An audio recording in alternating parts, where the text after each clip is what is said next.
जय मसीह की।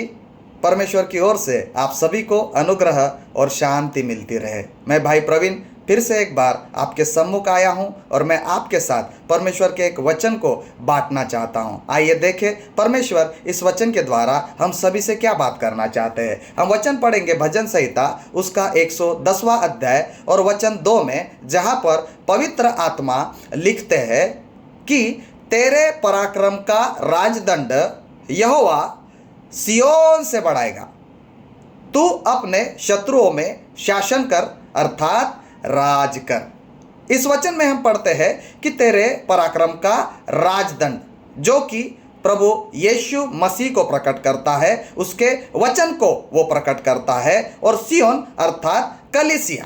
तो इन दिनों में परमेश्वर कलीसिया के द्वारा प्रभु यीशु मसीह को इस जगत में फैलाने जा रहे हैं। यीशु मसीह क्या करने वाले हैं? अपनी सारी खोई हुई भेड़ों को वो इकट्ठा करने जा रहे हैं। वो स्वयं ज्योति है और उस ज्योति के द्वारा इस पृथ्वी भर के सारे अंधियारे को वो मिटाने जा रहे हैं। मतलब क्या कि ये जो अंत की बेदारी के बारे में बातें की जा रही है, वो कलीसिया के द्वारा शुरू होने वाली है।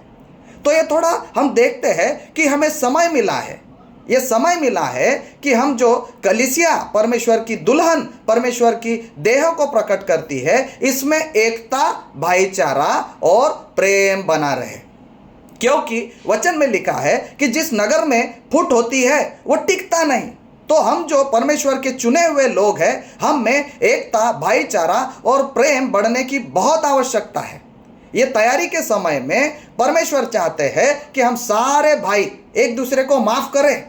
एक दूसरे के बारे में अगर कपट, कड़वाहट हमारे अंदर है, तो इस कपट और कड़वाहट को हमें त्यागने की जरूरत है। अगर हमने किसी को माफ नहीं किया है, तो यह समय है कि हमें एक दूसरे को माफ करना है, एक दूसरे के साथ खड़े रहना है, एक दूसरे के साथ रोना है, एक दूसरे के साथ हंसना है। कमजोरों को हमें बल देना है, सांत्वना देना है, प्रेरणा देना है। और हम देखेंगे कि यह जागृति आने वाले दिनों में कलीसिया के द्वारा शुरू हो जाएगी। यह समय किसी अकेले का नहीं है, यह एक टीम का समय है, यह कलीसिया का समय है।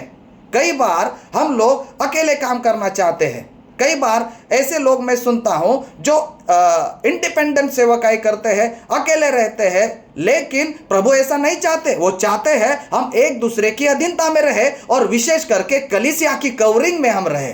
कलीसिया के साथ हमें जुड़ने की आवश्यकता है, कलीसिया के अधीन हमें रहने की आवश्यकता है, प्राचीनों की कवरिंग में हमें रहने की यह आवश्यकता है, क्योंकि कलीसिया का यह समय है।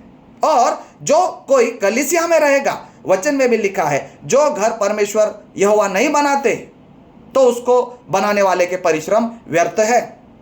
जिस नगर की रक्षा परमेश्वर नहीं करते, यहोवा नहीं करते, तो जागने वाले के परिश्रम व्यर्थ है। मेरे भाइयों, मैं आपसे इस वचन के द्वारा बात करना चाहूँगा कि अंत की जागृति आ रही है और इस जागृति के लिए हमें एक कलीसिया करके खुद को तैयार करना है।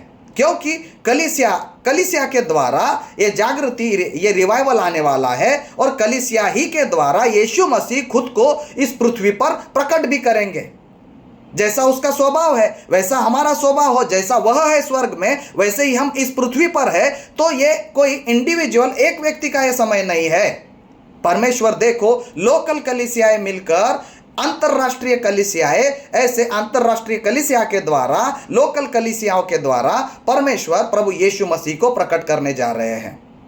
आप देखने वाले हो आने वाले दिनों में संसार में पाप बढ़ने वाला है, लेकिन कलीसिया में धार्मिकता बढ़ेगी। संसार में महामारी आने वाली है, बड़े बड़े रोग और बीमारियां जन्म लेने वाली है, लेकिन कलीसिया में चंगाई रहेगी। आप सुनोगे, आप देखोगे कि संसार में महंगाई बढ़ रही है, लेकिन कलीसिया में किसी भी भली चीज की घटी नहीं होगी। आप देखोगे संसार में अंधियारा बढ़ रहा है, लेकिन कलीसिया में लोग ज्योति की संतान करके ज्योति में, प्रकाश में चलने वाले हैं। आप देखोगे संसार में युद्ध होंगे, लेकिन कलीसिया में एकता रहेगी, मेल मिलाप रहेगा। आप बाहर देखोगे, धर्म के नाम पर, जाति के नाम पर लोग एक दूसरे के खिलाफ होंगे, लेकिन कलीसिया में हर जाति, हर धर्म, हर मजहब के लोग इकट्ठा आकर परमेश्वर को महिमा देंगे। क्यों? क्योंकि यीशु मसीह इस जगत में कोई धर्म बदलने नहीं आए थे, वो आए थे जीवन बदलने के लिए। वो किसी की जात नहीं बदलते, वो हमारे जीवन को बदलते हैं। आप देखोगे अंत के दिनों में संसार में दुख बढ़ेगा, लेकिन कलीसिया में आनंद रहेगा, सुख रहेगा, शांति रहेगी। आप देखोगे संसार में मर्डर होंगे, लोग एक दूसरे के खिलाफ आकर एक दूसरे को मारेंगे, काटेंगे, लेकिन कलीसिया में जीवन रहेगा, लोग बचाए जाएंगे।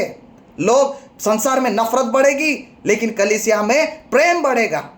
और फिर उसी वचन में आगे लिखा हुआ है कि तू अपने शत्रुओं के बीच में शासन कर, अर्थात राज कर। कौन हमारा शत्रु है? शैतान। कौन हमारा शत्रु है? शरीर। कौन हमारा शत्रु है? अभिलाषाएं। कौन हमारा शत्रु है? व्यभिचार। कौन हमारा शत्रु है? पाप। कौन हमारा शत्रु है? बुरी बुरी आदतें। और प्रभु चाहता है कि कलीसिया इस पर शासन करे। हम हमारी देह को मारकर, कूटकर हम वश में रखेंगे। अंत की जागृति का यही निमित्त है, यही कारण है। हम अपनी आंखों से देखेंगे, आप अनुभव करेंगे कि आप शत्रुओं के बीच में शासन कर रहे हैं। परमेश्वर की महिमा बढ़ती जाने वाली है। वचन में लिखा है, पिछली महिमा पहली महिमा से बड़ी होगी। यीशु ने जो काम किए उससे भी बड़े बड़े काम परमेश्वर अपने सेवकों के द्वारा, विश्वासियों के द्वारा, उसकी कलीसिया के द्वारा करने जा रहे हैं। क्या आप तैयार हैं? परमेश्वर इस अनुग्रह के वचन के द्वारा आप सभी को आशीर्वादित करें। जय मसीह की।